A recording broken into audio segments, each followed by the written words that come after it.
Berikut ini isi sebuah ungkapan tentang negeri yang dianugerahi Tuhan sumber daya alam yang sangat luar biasa. Satu, kita booming minyak di tahun 70-an. Pada saat itu, ternyata rakyat dan negara nggak dapat apa-apa. Malah anehnya, Pertamina hampir bangkrut. Pertanyaan berikutnya, kemana duitnya? Berikutnya adalah di tahun 80-an, kita booming kayu. Yang kemudian hutan Sumatera dan Kalimantan dibabat habis, dijual oleh oligarki rakus. Rakyat dan negara juga nggak dapat apa-apa. Pertanyaan berikutnya, pada kemana sesungguhnya duitnya? Yang ada hanya lingkungan hancur.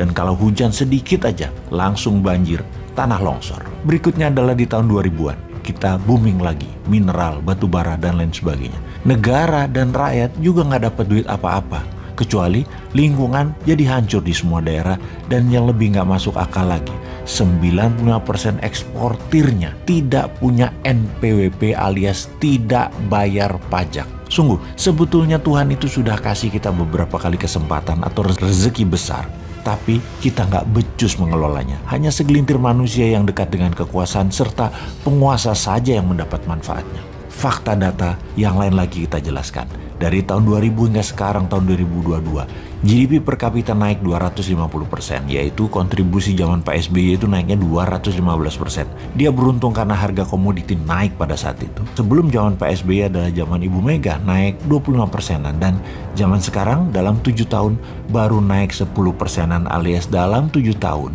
setahunnya hanya naik 1,5% saja. Sungguh, dalam 7 tahun terakhir ini juga hutang menumpuk menjadi 6.600 triliun atau naik hampir 4.600 triliun dari hutang negara sebelumnya di tahun 2014. Belum lagi ditambah hampir 2.000 triliunan hutang BUMN yang baru. Maka bisa dikatakan 3 kali kesempatan ditambah kelolaan negara dalam 20 tahun terakhir. Terbukti manajemen kelolaan negaranya juga tidak bisa membuat rakyat sejahtera dan bisa membuat negara Indonesia ini menjadi negara berdaulat yang utuh. Secara ekonomi hampir tidak ada kenaikan berarti. Hanya 10% dalam 10 tahun dipotong inflasi akumulasi 7 tahun. Ya minuslah negara Indonesia ini. Semua ini karena apa? Karena sistem bernegaranya kah? Karena sistem politiknya kah? Atau individu pemimpinnya? Atau orang-orang di sekelilingnya yang tidak mampu? Banyak memang sudah dilakukan, infrastruktur benar dibangun. Namun BUMN yang membangun kok bangkrut? Sesungguhnya rakyat jadi dapat apa? Sama dengan 3 peristiwa besar yang telah berlalu. Boom minyak, boom kayu, boom tambang. Zong semua buat rakyatnya. Oke, kita bahas manajemen bernegara sekarang. Kita diskusikan soal subsidi BBM yang dicabut, di mana subsidi niatnya membantu, namun ternyata membuat rakyat manja yang sudah kronis dimanja selama 40 tahun lebih akibat subsidi. Dan ternyata di sisi lain kita tidak dapat apa-apa juga setelah memanjakan rakyat tersebut. Lalu 1 tahun ini subsidi BBM dialihkan. Kita dapat sekitar 350 triliun yang digunakan untuk membangun jalan kereta api double track di seluruh Indonesia, namun belum menunjukkan berdampak pada percepatan pertumbuhan ekonomi juga. Terdapat fakta lain lagi, yaitu ternyata hutang negara juga meningkat tajam. Adakah solusinya, wahai kaum New Mind? Ya ada. Begini melihat masalah dan peluangnya. Kekuatan bangsa Indonesia salah satunya adalah kekuatan alam mineralnya. Baik yang ada di atas permukaan tanah yang kategorinya food atau rempah atau spice, juga yang ada di dalam tanah yang disebut mineral. Oleh karena itu kaum New Mind mempunyai roadmap. Di awalnya berupa inisiatif. Namanya Spice and Metal Roads Initiative. Spice Road akan membuat Indonesia menjadi food country pengendali pangan dunia, dan Mineral Road akan membuat Indonesia menjadi pengendali mineral jadi 99,9% fine metal atas seluruh mineral yang ada di tabel periodik dalam kategori noble metal, PGM atau precious group metal, dan juga metal tanah jarang. Spice Road ada lahan di permukaan tanah dan ada yang di laut. Kita bicara laut dulu. Kita akan berantas illegal fishing. Kapal-kapal nelayan asing terutama Tiongkok akan ditenggelamkan dengan cara keras. Seperti zaman Bu Susi dulu yang ternyata membuat gak nyaman banyak pejabat pro Tiongkok. Dan Bu Susi keluar dari kabinet karena mengganggu income pejabat pro Tiongkok. Kita akan hajar lebih sadis dari Bu Susi ke depannya. Kalau perlu Bu Susi lagi pelaksanaannya dan ditambah power lebih besar lagi dia. Apa yang terjadi kemudian? Pasti industri perikanan cold storage di Filipina, Malaysia, Thailand, Vietnam, dan RRC atau Tiongkok bakal kosong alias tutup.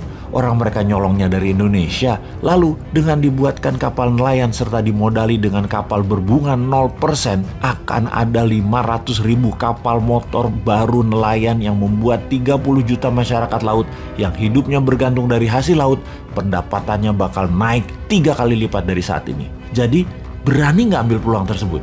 Melihat negara dan kelolaan pemimpinnya itu mudah. Lihat indikasi dasar saja. Pertama adalah pendapatan per kapita penduduknya. Kemudian penyaluran dana pinjaman atau investasi. Naiknya harus di atas 15% dari tahun sebelumnya. Dan terakhir, pendapatan negara dari pajak berbanding dengan anggaran belanja atau keluaran biaya negara itu bagus dibandingkan tahun sebelumnya atau tidak. Itulah raport selama menjabat. Di sisi lain, melihat seorang pemimpin perilakunya juga gampang. Coba dengar apa yang dikatakannya dan bagaimana dia mengatakannya serta melihat apa perbuatannya. Sama nggak? Sebentar lagi kita akan mengkombinasikan dengan fakta dan angka gabungan dari raport pejabat dan perilakunya. Sungguh, melihat pejabat itu bukan berapa banyak award atau medali dari lembaga-lembaga lokal ataupun lembaga dunia yang diperolehnya. Itu semua bisa dibeli dan kebanyakan itu semua bayar. Sungguh, semua lembaga pemberi award adalah lembaga cari cuan. Ada harganya award-award tersebut. Kita kembali ke pelajaran dasar bernegara. Nah, ini yang saya paling senang menjelaskan karena tahu semua kandidat 2024 yang saat ini ada di etalase tidak ada yang terlalu paham akan hal ini. Kebanyakan mereka adalah hanya ingin populer dengan sebanyak-banyaknya nampang di media. Bernegara itu dalam bertindak ada dua aliran besar, yaitu liberal dan di sisi seberangnya ada yang namanya konservatif. Konservatif itu lebih compassionate. Gak tak terjemahin ya. Sekali gitu loh. Biar pada nengok Wikipedia. Oke? Kita lanjut. Sementara liberal lebih memilih safety atau security. Kaum konservatif biasanya sangat peduli dengan social safety net atau jaring pengaman sosial. Atau gini deh. Kita ini kalau dikasih pelajaran, dicontohkan model pelajaran di kampus kayaknya pada pecah semua otaknya. Kita sederhanakan menjelaskan liberal versus konservatif. Gini, kita sederhanakan. Bayangkan ada sebuah bangunan mainan di tangan Anda semacam Lego deh. Konservatif itu floornya, lantainya tebal. Itulah social safety netnya. Social safety netnya tebal. Kalau liberal lebih pro ke swasta, maka floornya tipis. Urusan kesejahteraan karyawan atau keluarga itu urusan swasta. Itu melihat lantai rumah dari sisi pandang liberal dan konservatif. Lalu dari sisi tembok pagar, liberal temboknya rendah terbuka. Kalau konservatif itu tembok pagarnya tinggi. Artinya tembok pagar rendah, asing boleh masuk, globalis masuk, tenaga kerja asing masuk, uang asing masuk, impor bebas. Sementara kalau tembok pagarnya tinggi, semua asing dibatasi. Sangat nasionalis mereka itu. Kemudian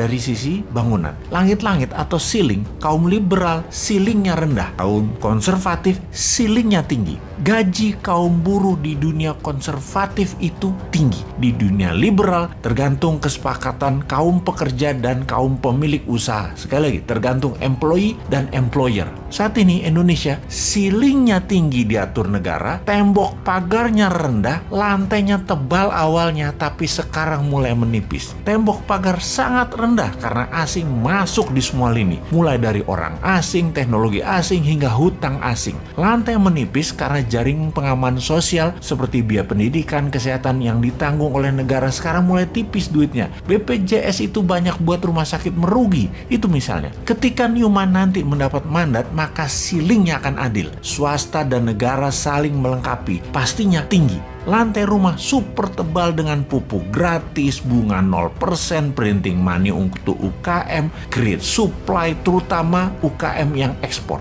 Tembok pagar tinggi sedikit, asing tidak masuk terutama yang akan mengambil sumber daya alam. Tenaga kerja asing hanya yang untuk transfer knowledge dan hal-hal yang asing hanya untuk hal yang produktif seperti ilmu pengetahuan asing yang tinggi itu boleh masuk. Namun tenaga buruh rendahan, hutang konsumtif pasti tidak boleh masuk. Tembok pagar tinggi sedikit, simbol nasionalis yang tinggi. Jadi kembali ke pelajaran liberal konservatif, kita bisa tahu bahwa yang membuat saat ini dikatakan kita tidak berdaulat karena lantainya tipis, tembok pagarnya rendah, ceiling agak tinggi dan tidak terlalu adil. ubah yuk ke New Mind. UKM berdaulat, rakyat diberi rumah dengan lantai tebal, tembok pagar agak tinggi, ceiling agak tinggi dan adil. Itulah redistribusi kemakmuran ala New Mind.